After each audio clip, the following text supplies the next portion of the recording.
小姐，明日就是您和陆公子大婚了。您突然说他要变心，非要大半夜翻墙来陆府偷听，这要是被发现了，明姐可就全毁了。昨夜脑子里突然出现一道声音，他自称是系统，说我只是书里的恶毒女配，命数是因婚书被换大闹，被陆家退婚，名声尽毁。陆景城会娶柳如烟，恩爱一生，我不甘心，这口恶气我绝不咽。景行，你放心，婚书我已经命人改成了柳如烟的名字，悄悄送去宋府了。他宋之一也私慕我，就算明日发现婚书换了，为了明姐，他也只能由着如烟进门当平妻。宋家那128台嫁妆足够我们在京城打通所有官场关节了。谁在外面？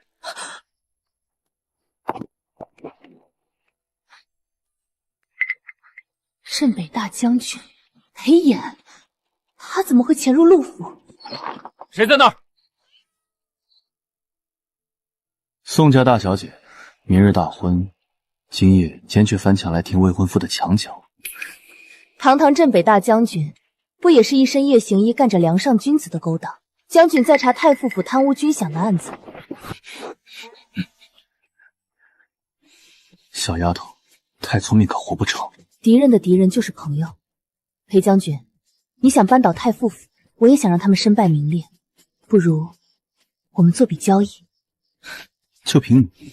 就凭我手里那128台嫁妆和整个宋家商会，明日吉时带上你的花轿来宋府门前结亲，敢不敢？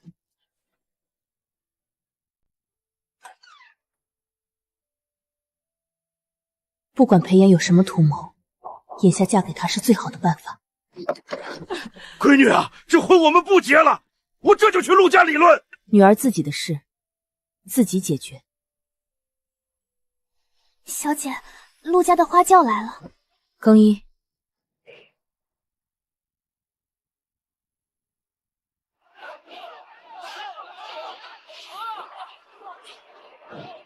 新娘子可算出来了，快请上轿吧。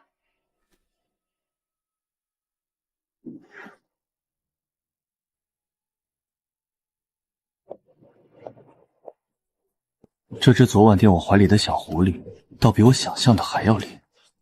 啊！这是怎么回事？宋家大小姐疯了吗？她怎么冲着裴将军的花轿去了？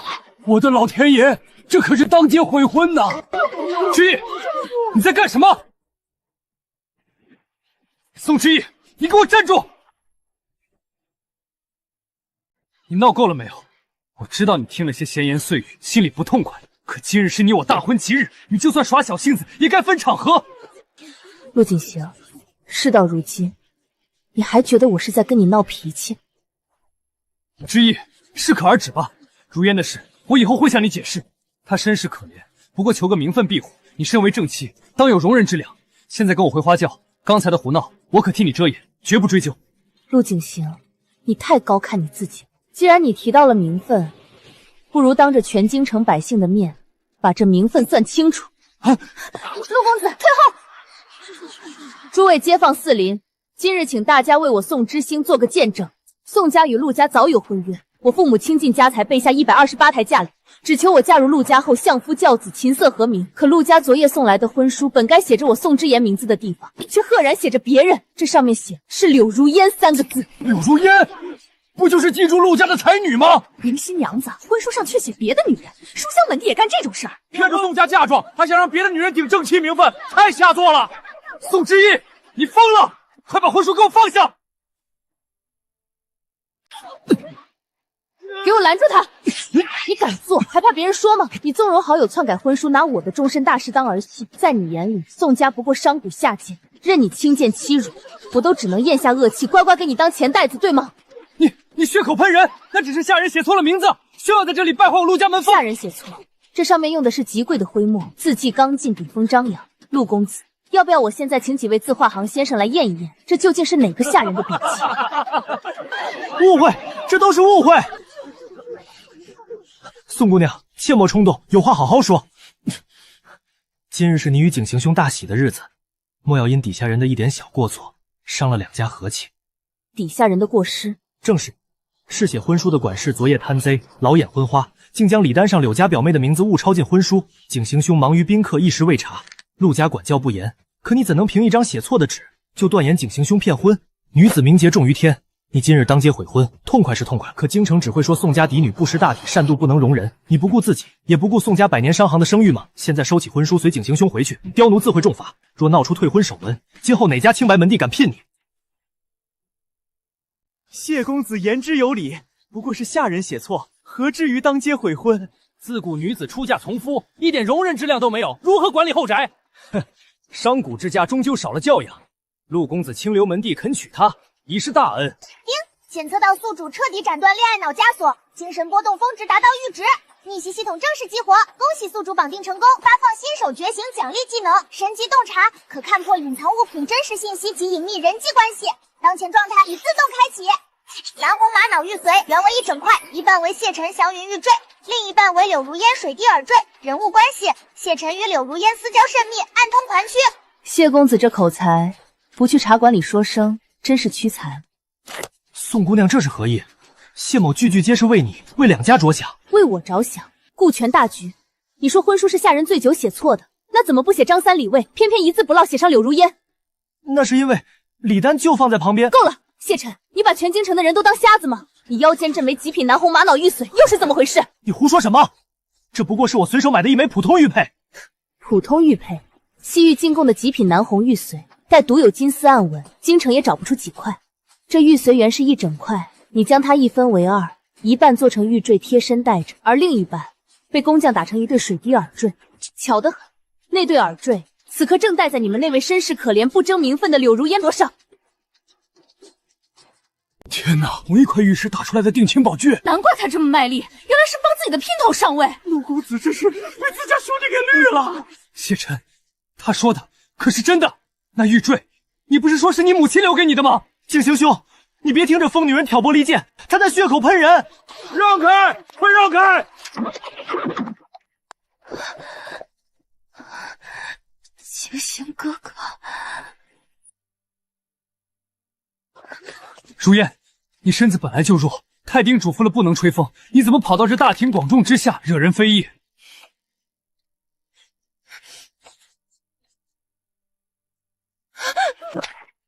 姐姐，如烟，你这是做什么？你快起来！你何错之有？凭什么给他下跪？景行哥哥，你别拦我，让我把话说完。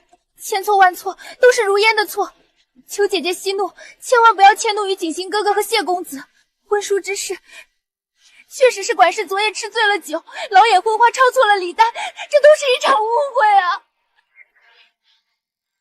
姐姐是商贾大家出身，从小金尊玉贵，自然不懂我们寄人篱下之人的苦楚。如烟出身卑微，命如草芥，怎敢对姐姐的正气之威有半分僭越？如烟与景行哥哥只是高山流水，惺惺相惜，我们发虚情，只乎礼，绝没有半点对不起姐姐。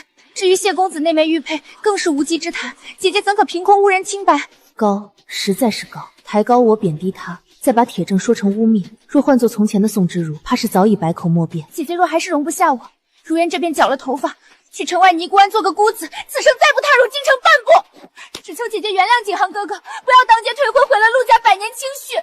只要姐姐肯上花轿，如烟哪怕进门端茶倒水，做最下等的通房丫头，甚至无名无分伺候姐姐和景行哥哥一生，也心甘情愿。求姐姐高抬贵手，给如烟一条活路吧！这柳家小姐也太可怜了吧！堂堂才女，竟被逼得要去做妾。男人三妻四妾本就天经地义，人家连名分都不争了，宋家大小姐还板着脸，真是一点容忍之量都没有。上古之家就是铜臭味，哪懂妇德？陆公子清流门第肯娶她，他就该烧高香了。把人逼成这样，真是心肠歹毒。若是进了家，陆家后宅还不得鸡犬不宁？宋之义，你闹够了没有？如烟本就体弱多病，你不仅当街羞辱她，逼她下跪，还编造谎言污蔑她和谢兄的清白。她连名分都不要了，只想留在我身边，你却还如此咄咄逼人，非要将她逼上绝路才罢休吗？我陆景行真是瞎了眼，当初怎么会觉得你温婉贤淑？你简直恶毒至极！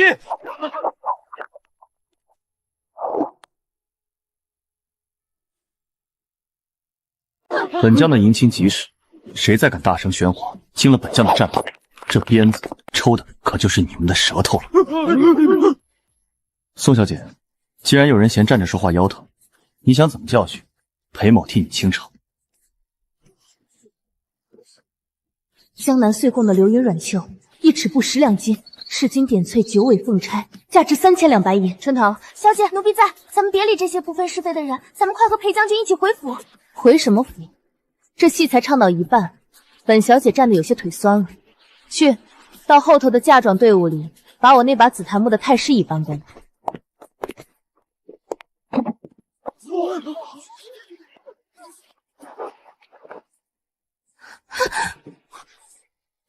你这泼妇，简直不可理喻！呀，你为何这般看着如烟？如烟若有哪里做的不对，姐姐打我骂我便是，千万别伤了和气。打你骂你，你也配脏了我的手？我只是在欣赏柳妹妹今日这身行头，还真是煞费苦心。宋之意，你还要胡搅蛮缠到什么时候？如烟连首饰都不敢戴，只穿素衣来求你，你竟还出言讥讽！素衣不戴首饰，既然陆公子眼瞎，那今日我就替你好好看看。柳如烟，你发髻里藏着的那只赤金点翠九尾凤钗又作何解释？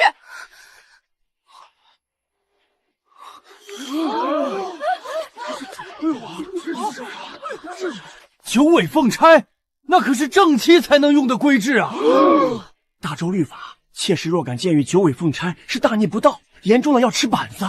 不是的，姐姐看错了，这只是一只普通簪子。普通簪子？他用宫廷掐丝工艺，凤尾嵌9颗东海红玛瑙，凤眼缀百年南珠，整个京城独此一份。因为它是我宋家珍宝阁上月出的镇店之宝，标价3000两白银。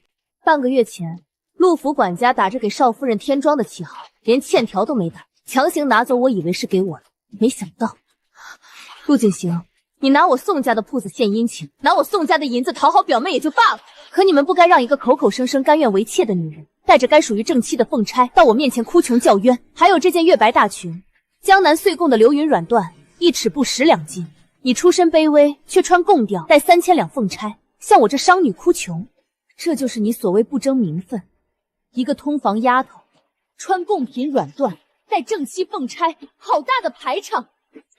嘿，原来是表面一套，背后一套的狐妹子。拿人家的钱买正妻凤钗，还跑到正主面前装可怜，真不要脸！景行哥哥，我没有，我不是。柳妹妹若此刻晕下去，我便让人拿一盆滚烫参汤泼醒你。你身子弱，昂贵的流云软缎可挡不住风寒。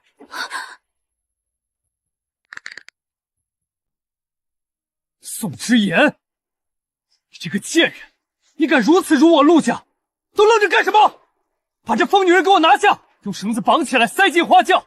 今日就算你是死，也得死在我陆家的花轿里。给我绑了她，出了人命，本公子担着。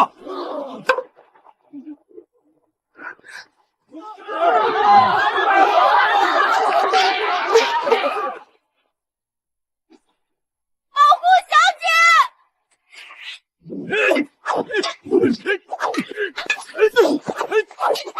丫头滚开！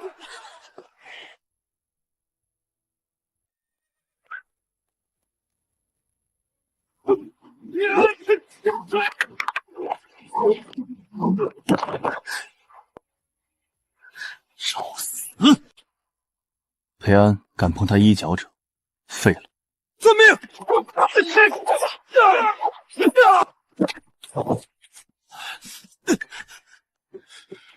这里是当朝大将军裴演的花轿前，谁敢放肆动武，便是惊扰军期，袭击朝廷命官。再有敢上前一步者，斩立决！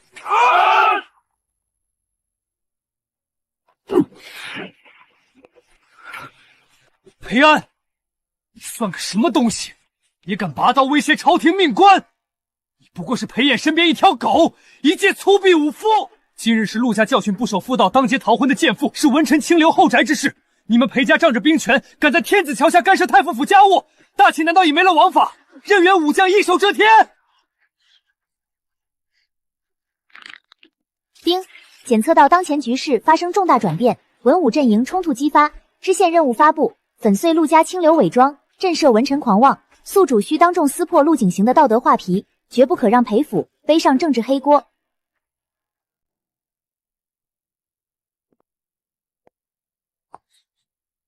裴小将军辛苦了。多谢将军府仗义直言，陆景行，我原以为你只是凉薄自私，没想到你竟如此愚蠢无耻。一口一个文臣领袖，一口一个清流风骨，你这圣贤书怕是全读到狗肚子里去了吧？贱妇，你放肆！你当街出尔反尔，还仗着武家的事在这里利益狂吼！你这等不知廉耻的商女，有什么资格评论文臣清流？清流？你纵容好友篡改婚书，用上不得台面的女人替换为你守身3年，为陆家倾尽家财的正妻，这就是清流做派。事情败露，你不悔改，反而带恶奴当街殴打弱女子，企图强抢民女，逼我咽下恶气。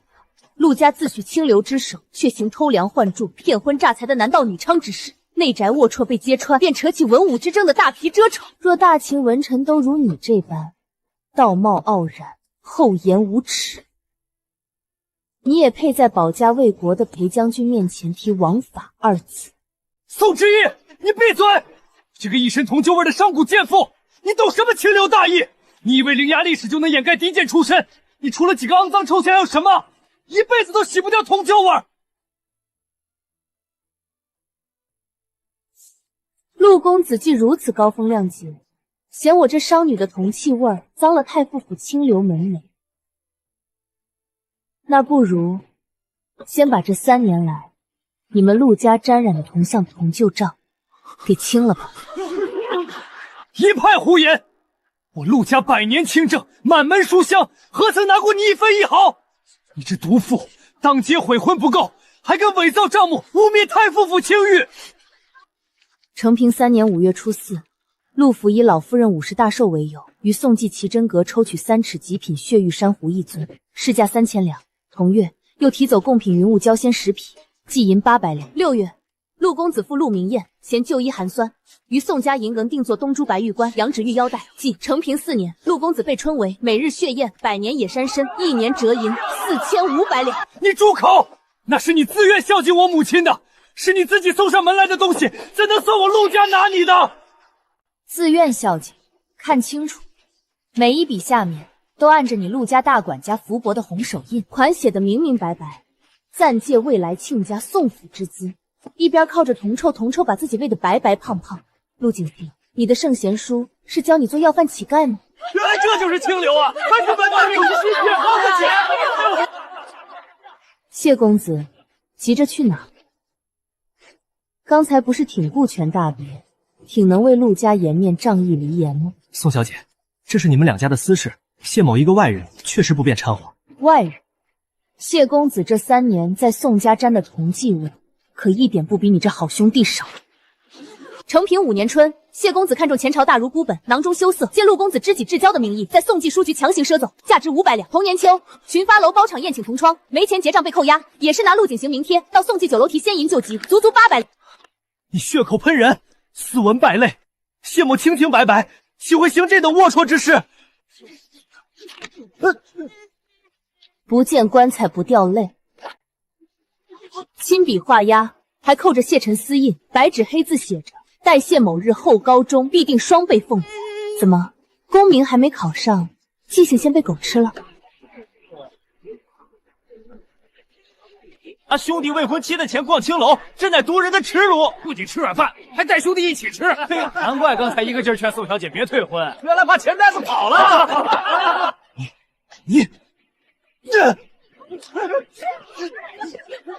宋之义，有了我大好前程，我定要拿整个大梁给我的前途陪葬。这才只是开始。都给我住口！你这不知廉耻、忤逆不孝的毒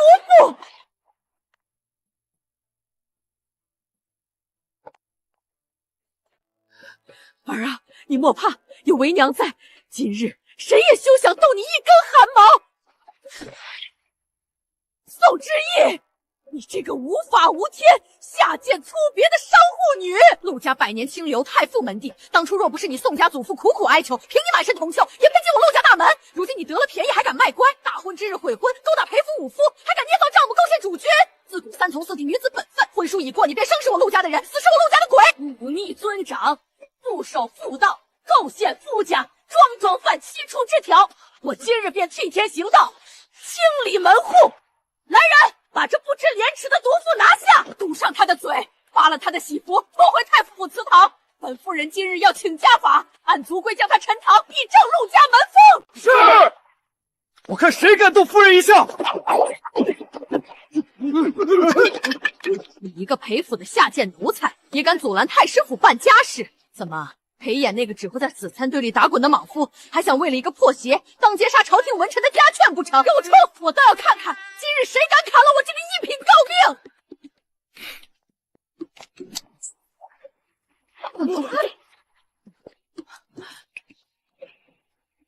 一品诰命，好一个百年清流，好一个按族规陈堂。老夫人，您口口声声嫌我商女粗毒，一身铜臼，下令陈堂前，能不能先低头看看您自己？你这毒妇又想耍什么花招？您身上这件卷子香云暗纹锦缎，是我宋家云锦阁上月贡品古品。您说穿着轻手，一文钱没付就让人送进太傅府。您头上这副极品珠翠头面，是我宋家铺子镇店之宝。您以未来婆母替儿媳保管为由强行拿走，甚至您手里这根镶猫儿眼宝石的龙头拐杖，也是去年做寿时逼我宋家大掌柜花3000两从西域商队买来孝敬您的。天哪，从头到脚全是宋小姐的钱！拿人家的钱摆诰明夫人的谱，如今还要把人家陈堂，这陆家是连拐杖都是讹来的，还敢嫌人家同辈，真是又当又立。你这满口喷粪的贱人，这些都是你心甘情愿孝敬长辈的，是我陆家的底蕴，你们还愣着干什么？给我打死他！打死这个不知天高地厚的贱妇！老夫人不用急着跳脚，方才那些衣上首饰的几千两，不过是上不得台面的苍蝇腿小账罢了。真正能让太傅府满门抄斩的死账，在这儿呢。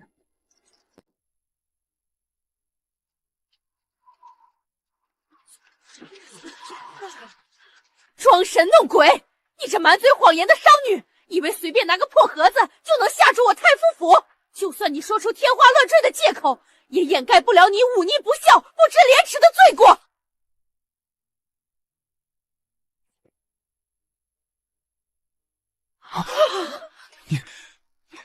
你怎么会有这个匣子？不可能！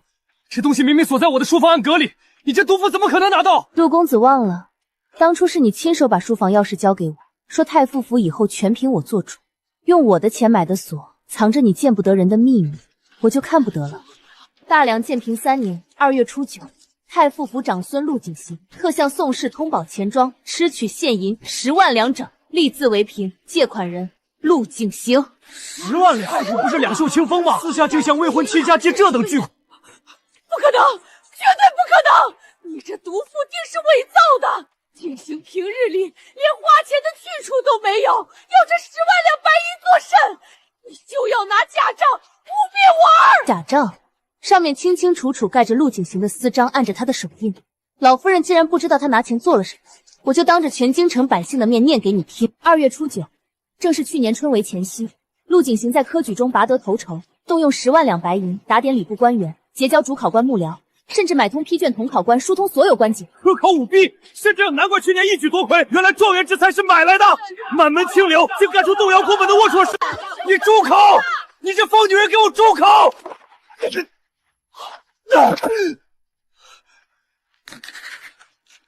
老夫人，你刚才不是要用太傅府族规将我陈堂吗？大梁律律写的明明白白，科场舞弊、行贿主考，乃动摇国本的死罪，数额高达10万两。若家族知情包庇，纵容子孙买榜，依照律法该当何罪？株连3族，满门抄斩。失忆啊，这定是误会。你和景行青梅竹马、十里红妆都备好了，咱们可是一家人啊！有什么账目不痛快，回太傅府关起门慢慢算。10万两，陆家砸锅卖铁也还你，你千万别冲动。一家人，陆老夫人，您这变脸的速度，不去天桥底下唱百变戏俊，真是屈才。可惜你太傅府的门槛太高，我这浑身铜皱的商女高攀不起。几位老伯，请上前来。之意，你又要耍什么花招？把借条还给我！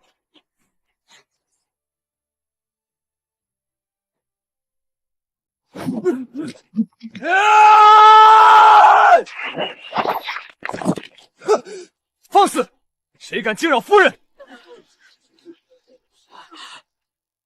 本将在此，我倒要看看，谁敢动我夫人一根头发。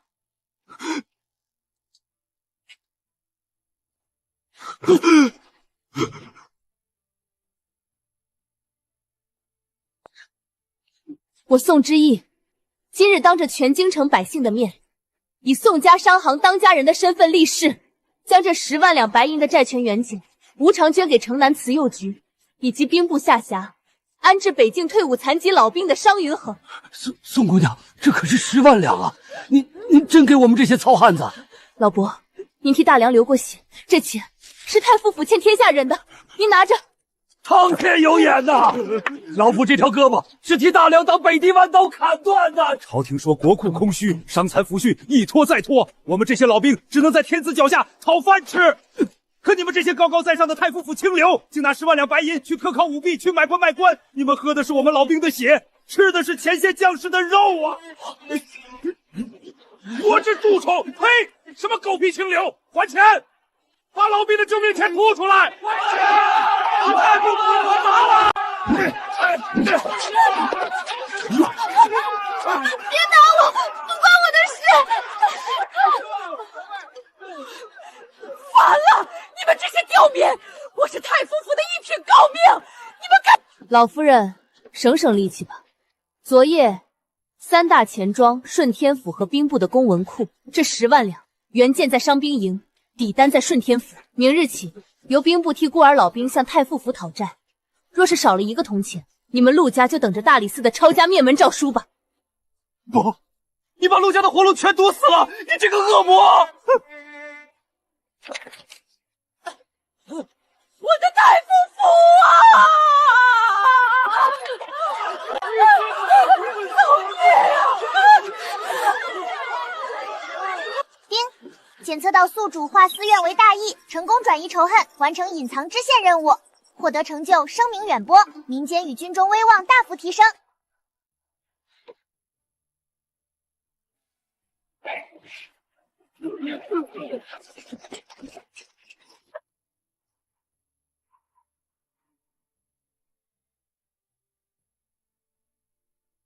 听闻裴后娘娘有旨，今日大喜。娘娘体恤将军常年戍守边关，劳苦功高，府内终会无人操持，膝下更是子嗣单薄，特赐下玉秀宫长侍大宫女雪雁、秋玲，赐入裴府为将军侧室，以延绵裴家香火。钦此。裴将军还愣着做什么？还不速速过来下马，接旨谢恩！欺人太甚！宋之义，这就是报应。皇后娘娘亲自出手，我看你还怎么张狂！商贾贱妇，有了这2个蒋家精，我看你在裴家还能得意几日？怎么，裴将军迟迟不肯过来下马接旨？莫非是对皇后娘娘的恩典不满，还是说将军自视甚高，已经不把皇家放在眼里了？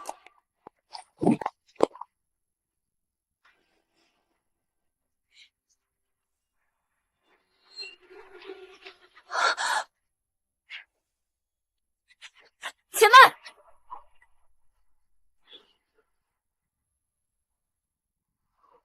这一剑若见死，就是当街抗旨。文臣与皇后议长会立刻把将军府拖进死局，裴衍不能折在这里。我要在裴府立足，就得让他看见我有资格与他并肩挡剑。李公公，敢问公公，今日是谁的大喜之日？大胆狂徒，你算什么东西？也敢打断咱家宣读圣旨？我算什么东西？我是裴将军今日8抬大轿明媒正娶的正妻，是这将军府未来的当家主母。皇后娘娘母仪天下，向来以礼法治后宫。大梁律法明定，男子娶妻须过3书6礼，8抬大轿正门迎入，方为正室。正室未进门，哪有先纳妾室的道理？再者，裴将军早已与我立下白首之约，此生绝不纳妾。公公今日带着2个莺莺燕燕，在正妻过门之日当街强塞进门，究竟是传达皇后恩典，还是践踏大梁礼法，给将军府难堪？反了，反了！你一个不知廉耻的弃妇，满口胡言，竟敢藐视皇族恩典，抗拒圣旨！洒家看你是活腻了。来人呐！宋之义彻底疯了，当街抗旨辱骂内廷总管，哪一条都够他死。裴衍自身难保，我看谁还能救他？死吧，赶紧死吧！只要他死，那128台嫁妆就还是陆哥哥的，我才是太夫府少夫人。别碰我家小姐，你们别碰她！绝不纳妾。他行之是皇，却敢拿命替我挡下抗旨之罪。拿下！给洒家把这目无王法的屠夫当场拿下！若有反抗，格杀勿论！夫人小心！我看你们谁敢动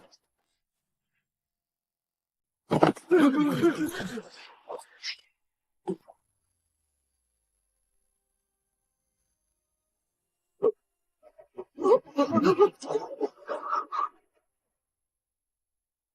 不可能！一个满身铜臭的商贾之家，怎么会有免死金牌？李公公，刚才你不是还叫嚣着要格杀勿乱吗？现在这上面的4个大字，你可看清楚了？认得，奴才该死，奴才狗眼看人低，叩见先帝恩典。算你还有点见识。大梁开靖战事之初，国库空虚，3军断粮，是我宋家祖上半月筹30万担粮草，冒死送抵前线，解了先帝与大军的燃眉之急。先帝感激宋家忠义，亲赐这枚免死金牌，明旨昭告天下，见此牌如见先帝，见官大3级，更有特赦死罪之权，必有我宋家子孙不受强权欺辱。公公刚才口口声声说我藐视皇族恩典，敢问公公，到底是当今皇后的懿旨大，还是先帝御赐的金牌大？先帝大，自然是先帝大，是奴才瞎了狗眼，冲撞了先帝恩典，夫人饶命，夫人饶命啊！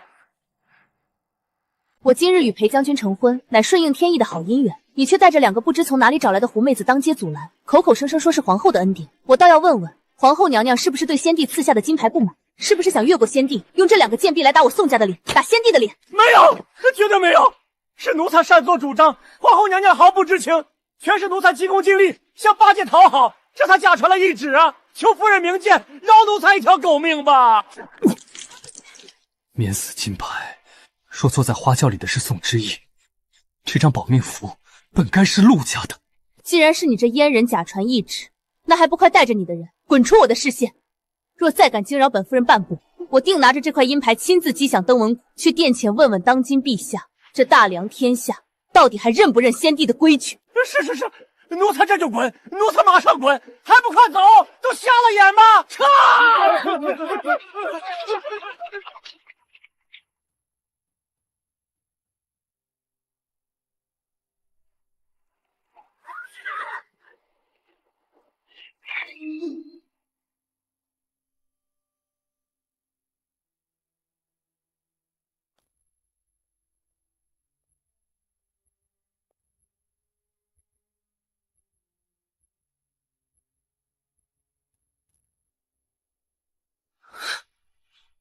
不知死活的蠢货！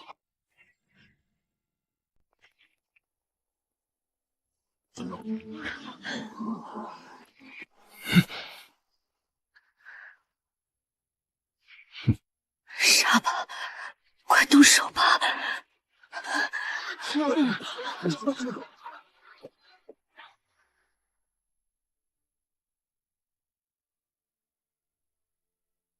你知不知道，你刚才越俎代庖，替本将挡下的到底是什么麻烦？知道，是皇后的试探，更是套向将军府脖颈的一道枷锁。今日大喜，皇后偏在这时辞期，明面是恩典，实则是安插进眼线。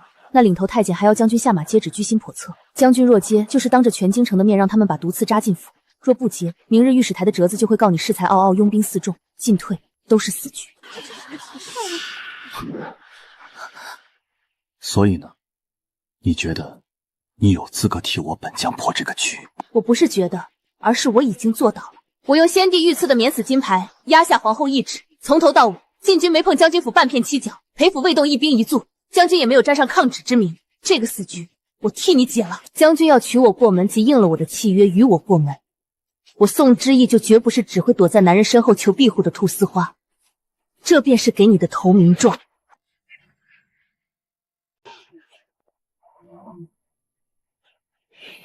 投名状？你凭什么笃定本将军会收你入府。粮道，朝堂清流卡你的粮饷。北境将士缺粮缺冬衣，宋家有钱偿，漕运陆路商队，北境3州是3条暗线商路。只要我坐稳裴府主母的位置，宋家的商队便是将军的运粮车。从此以后，将军刀锋所指，再无后顾之忧。他靠裴将军那么近，不要命了？裴将军竟没动手，还像是在听他说话。不可能，这绝对不可能！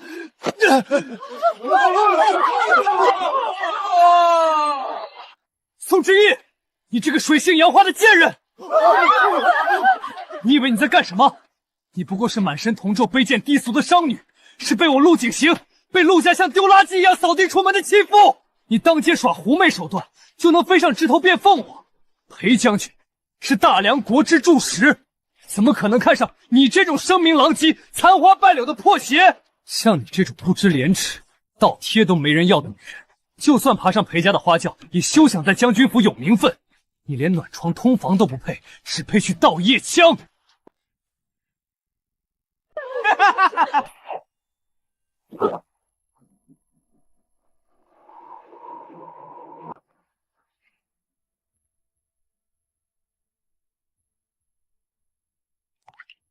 你刚才说谁是破鞋，让谁去盗夜场？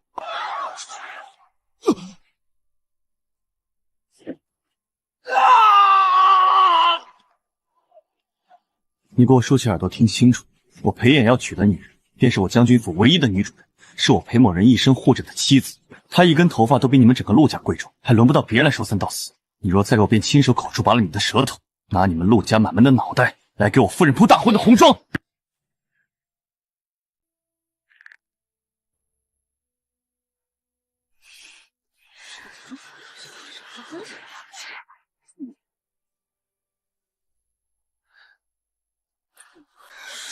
裴将军，请您高抬贵手息怒啊！景行哥哥他只是一时情急，并非有意冒犯将军。姐姐她若是心中有气，如烟愿意受罚，只求将军千万不要伤了和气。如烟这厢给将军赔不是了。哪来的贱妇，也敢在本将面前搔首弄姿？滚开！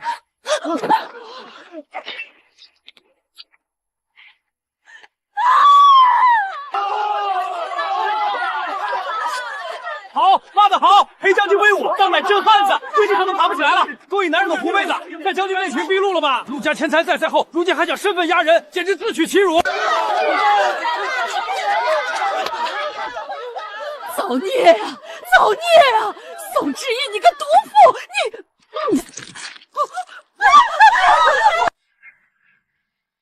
老夫人，老夫人吐血了！老夫人差点进大夫了！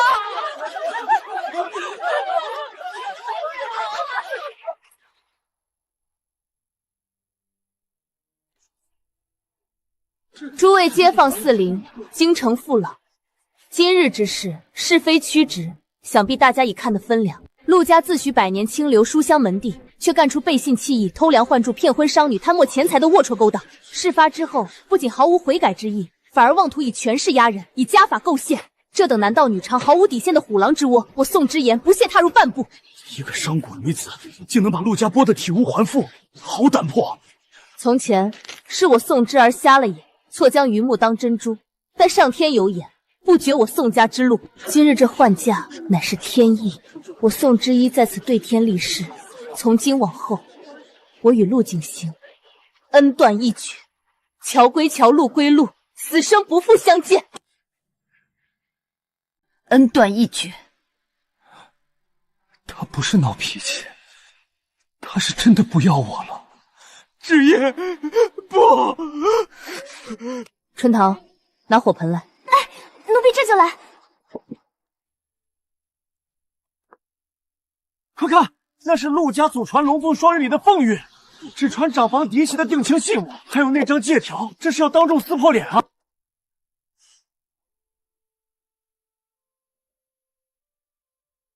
陆景行，你当年赠我玉佩，许我白首之约，如今你毁约在先，纵容外室里带汪苍，这信物便和你们陆家的脸面一样，一文不值。不要！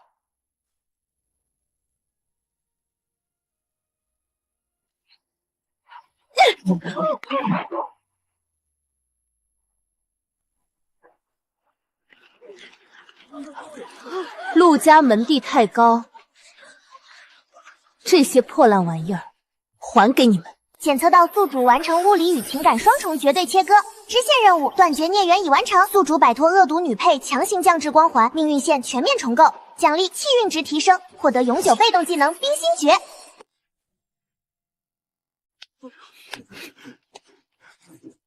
好一个恩怨分明、杀伐决断的小狐狸！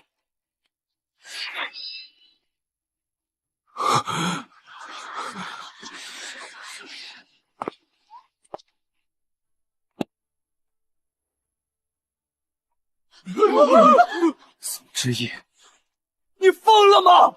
你以为他是什么好人？他不过是利用你，你敢跟他走，一定会后悔的。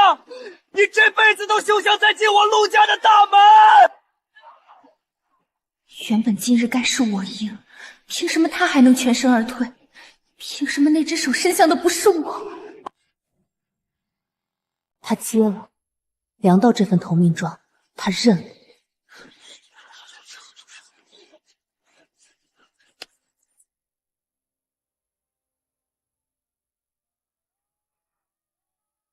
裴安，起轿！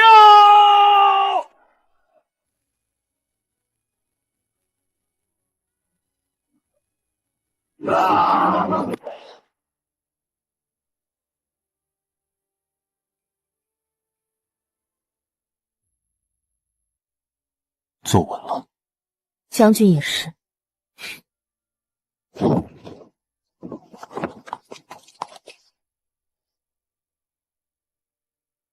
原本的死局已经被我撕开一半，那个注定惨死街头的宋之然死了。可陆家不会罢休，皇后被免死金牌打了脸也不会罢休。裴衍更不是凭良道2个字就能拿捏的人，真正的风暴才刚刚开始。裴将军可在？将军在府中等你。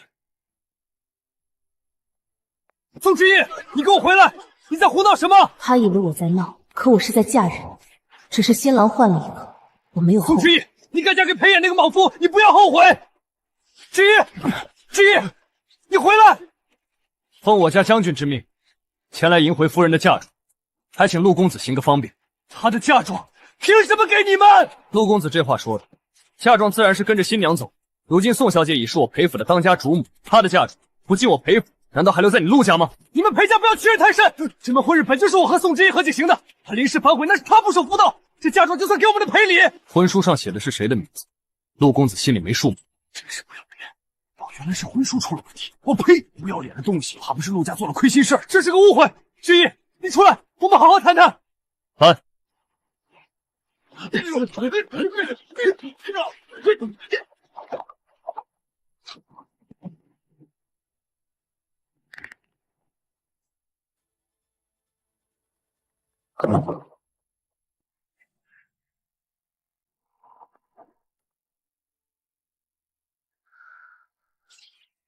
丁，完成任务，嫁妆归位，宿主身体素质提升。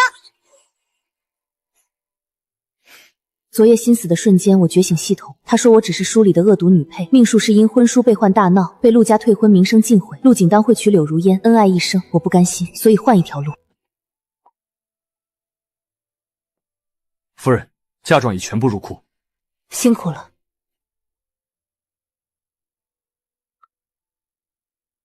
喝了它，你就是裴夫人了。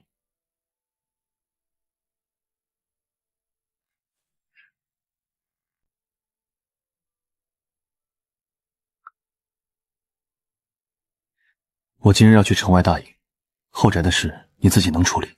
将军放心去便是。商行百10号掌柜我都管得服帖，何况一个后宅。好，裴安留下，府里的人生杀予夺，全凭你做主。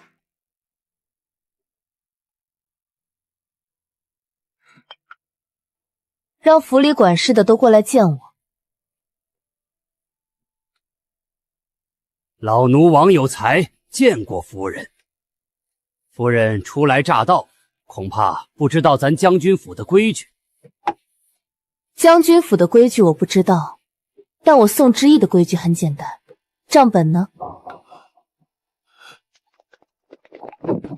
夫人，将军府不比商贾之家，府里开销大，老兵遗孤的抚恤更是个无底洞。如今账面上只剩下不到30两纹银了。听说夫人带了128台嫁妆。你什么意思？敢打我家夫人嫁妆的主意？30两。丁，神级洞察已触发，目标人物王有才，隐藏信息，利用采购军需之便，每月贪墨300两。人物关系：早年受过皇后母族恩惠，暗中传递裴府情报。王管家，这账做的倒是漂亮，只可惜你当我是吃素的。上个月才买白炭50斤，市价不过10文1斤，你寄了30文。本月给伤残老兵打制冬敷，用的明明是下等黑心棉，你却按上等松江棉结账。夫人，这是哪里的话？老奴在裴府操劳10几年，没有功劳也有苦劳。你一个浑身铜臭的商贾女子，刚进门就想拿老奴开刀立威，我不服。等将军回来，老奴要亲自去告状。拿你开刀，你还不配？那你解释解释，为何你每个月逢5都要去城南的茶楼见一个来自成安公府的管事？你从公账上摊下来的银子，究竟是塞进了自己的腰包，还是当了买路樊，买了皇后的眼线身份？你血口喷人！裴安，裴府的规矩，失礼扒外勾结外城者，该当何罪？回夫人，按军法，杖责50，打断双腿，发配边疆。拖下去，狠狠的打，打完把他的家底给我抄了，填补公账。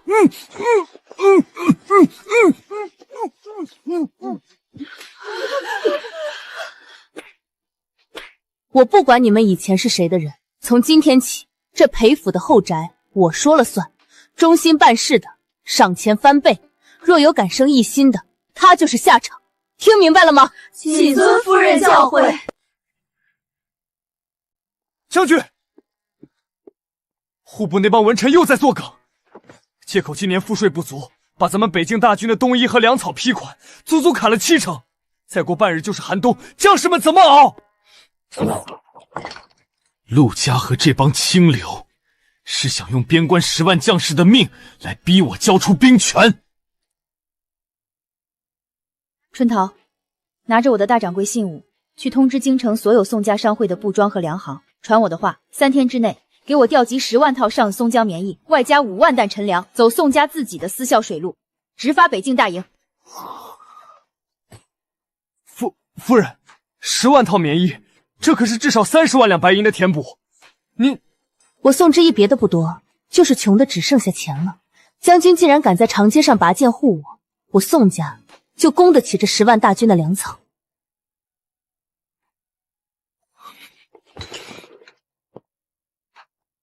得其如此，裴某3生有幸。这笔账，裴家军全军上下记下了。触发新任务，立威。任务要求3天后的宫宴上，让柳如烟当众出丑，初步建立主母威严。3天后的宫宴将是我作为裴夫人的第一次亮相。府里的事你做主，需要什么跟裴安说。柳如烟，你不是喜欢当众表演吗？3天后我会给你一个更大的舞台。3日后的宫宴是修罗场，陆家、柳家都等着我出丑。小姐，不，夫人，那天的宫宴，我们真的要去吗？奴婢怕他们会为难您。怕什么？我如今是裴夫人，他们不敢明着把我怎么样的。至于暗地里的那些小动作，我们防着就是了。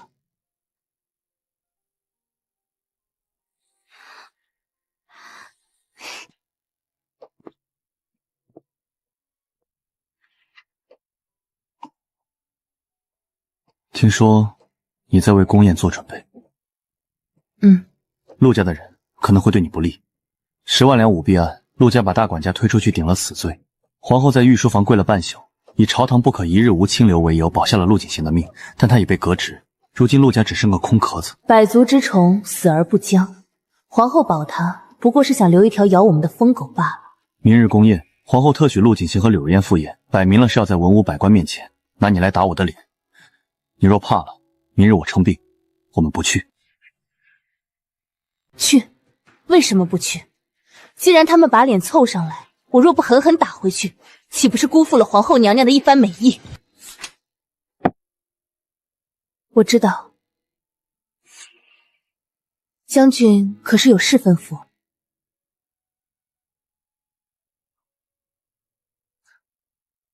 这个给你。这是解毒丸。宫宴上入口的东西多加小心。多谢将军。将军，那天你为什么会在陆府？为什么会答应娶我？因为你的眼神。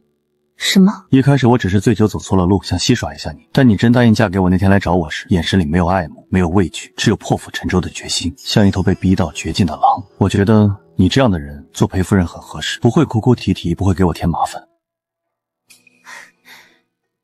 裴炎，你果然没看错人，我不会哭哭啼啼，只会让制造麻烦的人后悔。这场交易似乎不再冰冷。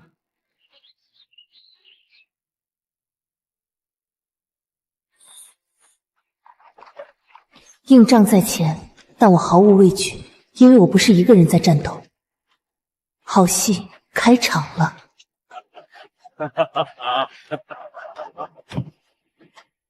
不管京城怎么议论，我今日都要从容坐在裴衍身边。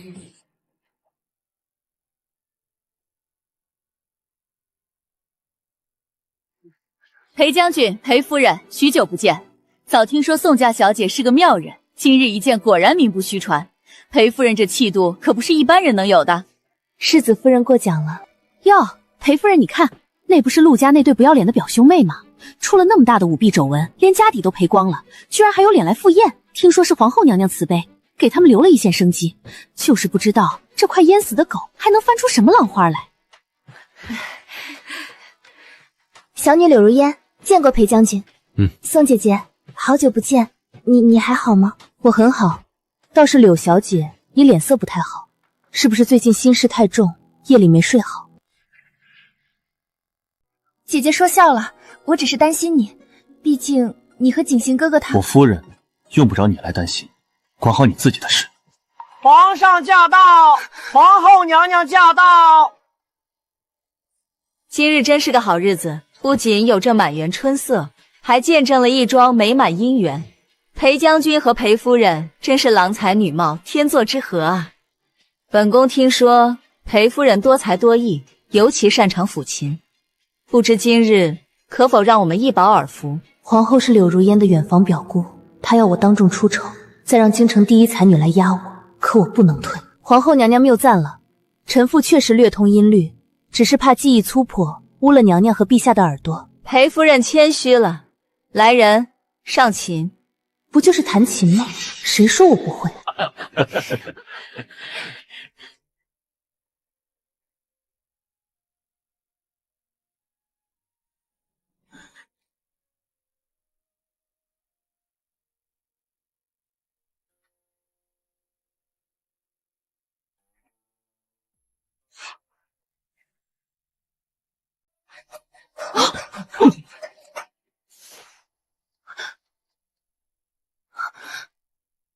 怎么可能？宋之仪怎么会弹琴，还弹得这么好？好一曲破阵子！裴夫人此曲，让朕仿佛回到当年随先帝征战沙场的日子，壮哉，快哉！没想到裴夫人竟有如此才情，真是让本宫刮目相看。陛下谬赞，皇后娘娘谬赞，臣妇献丑了。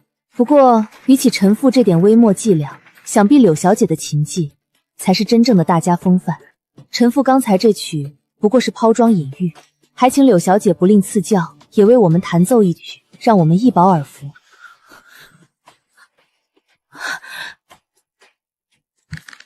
如烟，既然裴夫人有此雅兴，你便也弹一曲吧。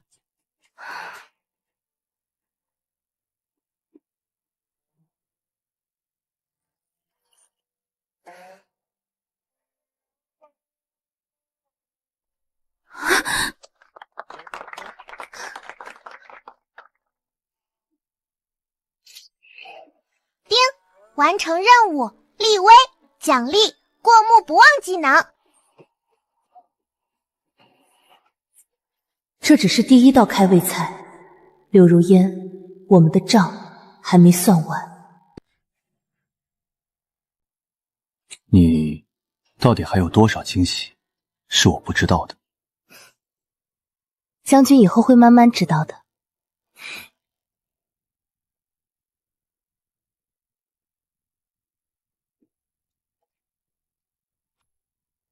这些都是你做的？我打算将这些铺子盈利的30%捐作军饷，希望能为将军、为大梁的将士们尽一份绵薄之力。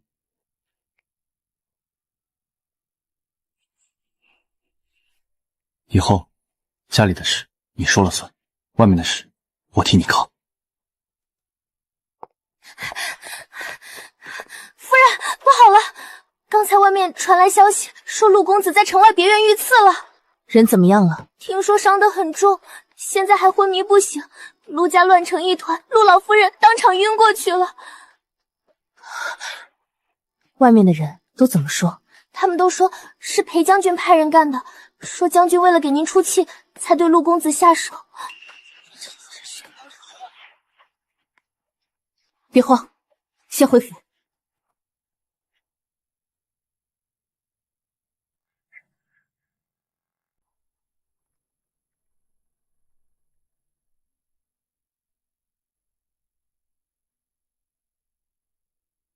裴将军，下官这厢有礼了。今日惊扰府上，实非下官本意，下官也是奉公办差，身不由己啊。奉公办差，王大人好大的威风，带着这么多佩刀衙役，将当朝一品大员的府邸围得水泄不通。怎么，大梁国的王法改了？京兆尹如今可以直接查抄将军府了？裴夫人慎言，下官绝无此意。实在是昨日深夜，陆景行陆公子在城外别院遭遇数名黑衣人行刺，身中数刀，至今重伤昏迷，生死未卜。天网恢恢，疏而不漏。巡城御史当场拿住了一名没来得及逃跑的刺客，而那刺客在诏狱中熬不住刑，亲口供认，指使他去杀陆公子的人，正是镇北大将军裴炎。天哪！裴将军派人刺杀新科状元，这还用想吗？为了裴夫人呗。这陆公子以前可是裴夫人的未婚夫，夺妻之恨，加上之前长街退婚的恩怨，裴将军这是要斩草除根啊！荒谬！王大人，堂堂京兆尹，断案竟如儿戏，捉贼拿赃。仅凭一个不知从哪里冒出来的刺客的一面之词，你就敢带兵为一品大员的府邸？这若是传到北境10万将士的耳朵里，大军哗变，你王大人的酒足够不够看？裴夫人，你不用拿北境大军来压我，下官今日来奉的可是皇后娘娘的懿旨。刺客就在衙门公堂之上，裴将军若真觉得坦荡，绝无杀人灭口之心，那就请卸下兵器，跟下官走一趟公堂对质。若是不敢去，那就是抗旨不遵，做贼心虚。陆景行遇刺是假，借刀杀人剥夺裴衍军权才是真。如果裴衍此刻动武拒捕，明天拥兵自重意图谋反的折子就会像雪片一样飞满御书房。谁敢动我们将军？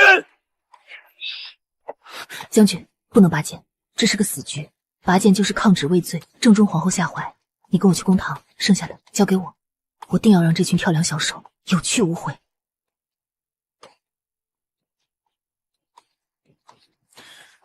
王大人，不用拿皇后来压本将，公堂本将去，但你给本将听清楚，我夫人若在公堂上查出这刺客是被人收买诬陷，王大人，你脖子上那颗脑袋最好提前找个好一点的木匠缝紧一点。待裴将军升堂。堂下所跪何人？还不速速将你受何人指使，为何刺杀陆景行公子之事，如实向本官和全城百姓招来。若有半句虚言，大刑伺候。青天大老爷明鉴，小人全招。是裴将军裴炎，裴将军给了小人1000两足色银票，说那新科状元陆公子抢了他的风头，还总是纠缠裴夫人，让他心里不痛快。他让小人在陆公子回别院的路上设伏，务必要将陆公子乱刺杀人灭口啊！你说是将军给你银票，雇你杀人。好，我且问你，何时何地？就在3日前的虚实，城西10里外的废弃土地庙里，当时只有裴将军一个人赴约，小人绝不会认错。谎话连篇，王大人，这就是你审出来的铁证。3日前的虚实，北境800里加急军情入京，将军一整日都在御书房内与陛下兵部尚书推演沙盘布防，陛下特赐将军留宿宫中偏殿，皇宫内廷12位，兵部尚书皆可作证。怎么？我们将军南会妖法，能分身去城西土地庙给你送钱不成？或许是他受刑过重，记错了日子。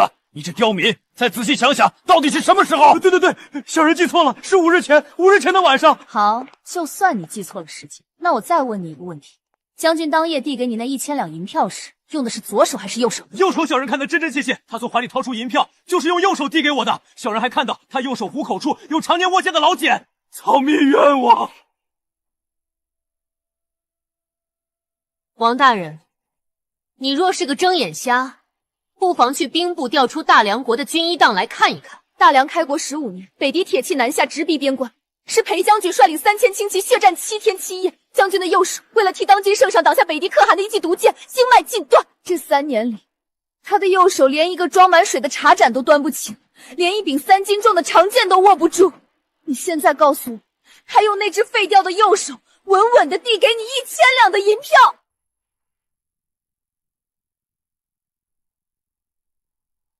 狗官，裴将军为了大梁残了右手，你们竟然拿这个来诬陷他！这刺客分明是受人指使的假货！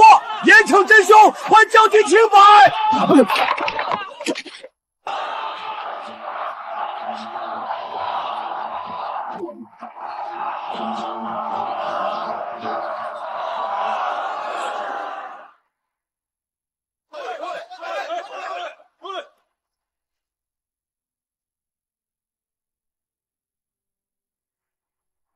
你也是个可怜人，被人当枪使了还不自知。你以为你咬死将军，你背后的主子就会保你家人的性命？这是，你到底是谁？这是青影卫的信物，你应该比我更清楚青影卫的规矩。任务失败且当中漏项者，不仅自己要在诏狱里受尽72道酷刑，你的父母、妻子甚至9族都会被暗中处理得干干净净，鸡犬不留。我说的对吗？我全招！不要杀我儿子！不是裴将军。一切都是皇后娘娘母族的柳家指使我的，是他们给了我1000两，让我刺杀陆公子，只要没杀成，就故意被抓，把脏水泼到裴将军身上。就是他，柳家的外院管事，这药粉和银票就是他亲手交给我的，他就在那里监视我，别让他跑了！裴安，拿下他，死活不论！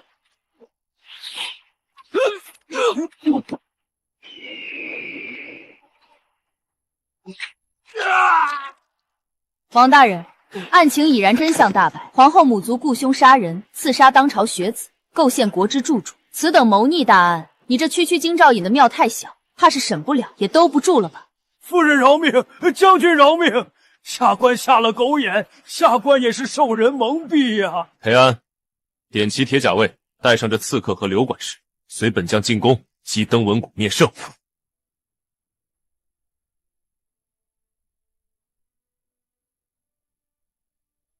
反了，真是反了！朕的皇后一国之母，竟然纵容母族在天子脚下雇凶杀人。他们今天敢构陷朕的镇北大将军，明天是不是就敢带兵逼宫，让朕退位让贤啊？陛下息怒，保重龙体啊！陛下，传朕的旨意，皇后失德，弑夺中宫封印册宝，即日起打入冷宫。无朕旨意，任何人不得探视。柳家仗势欺人，结党营私，构陷忠良，即刻着锦衣卫查抄柳家满门，所有男丁下诏狱严审，女眷流放宁古塔，主犯秋后问斩，绝不姑息。迟疑，你来了，我就知道你心里还是有我的，你一定是听说了我的惨状，查清了真相，来救我脱离苦海的，对不对？陆景行，你太高看你自己了。我今天来只是为了确认凶手，洗清我们将军身上的脏水。至于你的死活是遭报应还是苟延残喘，与我没有半文钱关系。迟疑，我错了，我真的错了。柳如烟那个贱人是个满嘴谎言的骗子，谢晨更是个连猪狗都不如的畜生。我遇刺那天晚上，我迷前听到了刺客互相沟通的暗语，那口音，那腔调，根本不是雇佣的市井杀手。你说什么？是谢晨。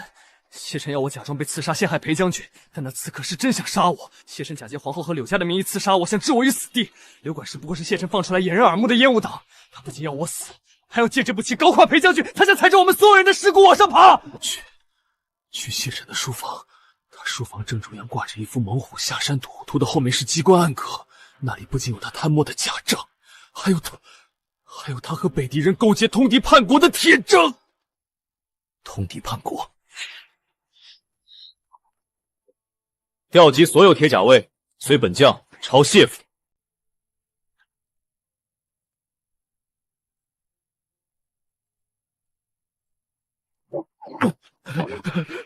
慌慌张张的成什么样子？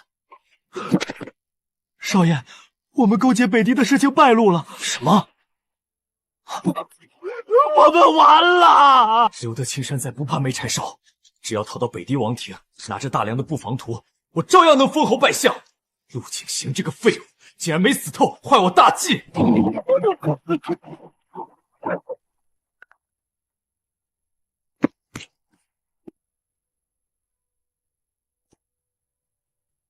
裴炎、宋之义，你们怎么会来的这么快？谢大人，更深露重的，这书房里火盆烧得这么热，是在烧什么见不得人的东西？还是说，这包袱里的金银锁碗是为了去北狄王庭当聘礼？是又怎么样？陆景行那个只知道吟诗作对的闯祸，凭什么拥有你宋之义的万贯家财？裴炎，你个只懂杀人的武夫，又凭什么位极人臣？我谢晨才华横溢，凭什么要一辈子屈居人下？既然你们今天非要逼死我，就别怪我鱼死网破！全都出来，给我杀了他们，一个不留！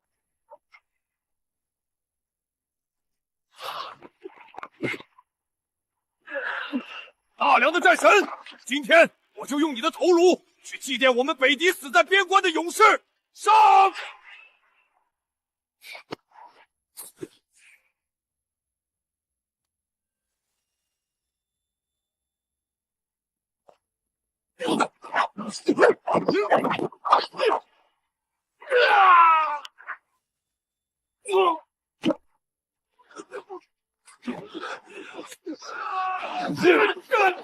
宋之义，你这个毁了我的贱人，我们一起下地狱吧！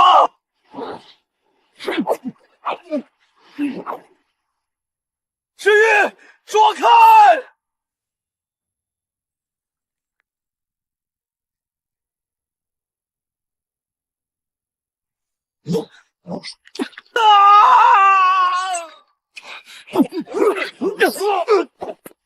就凭你这蝼蚁，也敢碰我的女人！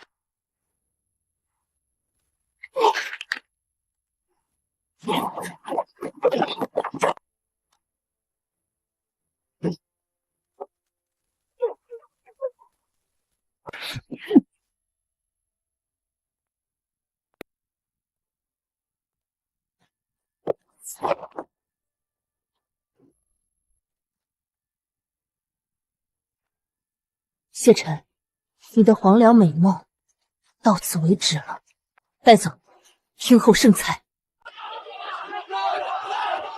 爱国求荣的畜生，去死吧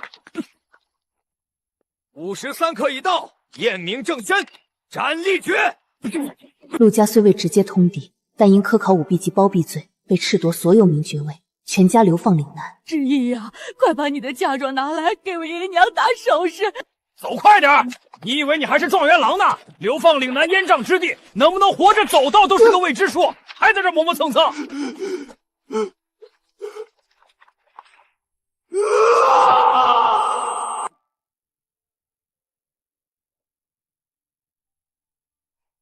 丁，全面男主命运线已彻底改写，原定陆景行、柳如烟等人的已全部归零。恭喜宿主，终极逆袭复仇任务圆满完成。逆袭系统倒计时启动，3、2，即将举出绑定，荣幸能陪伴宿主走过这段逆风翻盘的旅程，愿宿主在属于自的真实世界里前程似锦，岁岁平安。再见，再见了，谢谢你给了我觉醒的机会，但从今往后的路不需要剧本，不需要预知，我会自己一步一步脚踏实地的走下去。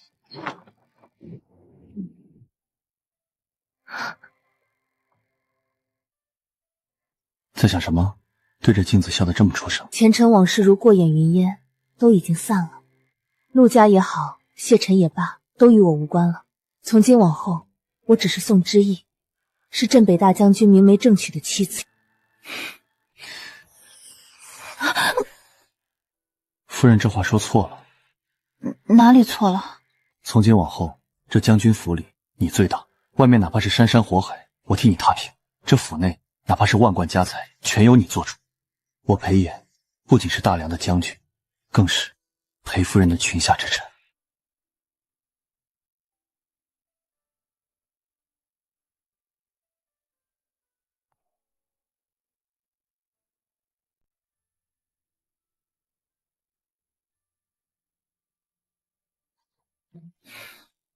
慢点吃，又没人跟你抢。若是喜欢，我把那卖糖葫芦的整根草板子都给你买回去。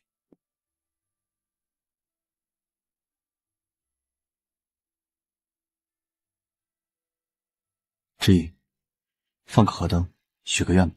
我不信命，也不再相信任何既定的剧本，我只相信我手里握着的算盘，相信我自己的能力，更相信眼前这个愿意为了我拔剑、护我一世周全的男人。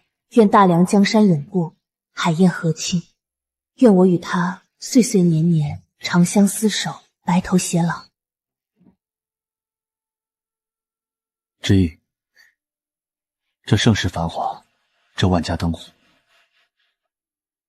我裴炎陪你一起看，看一辈子。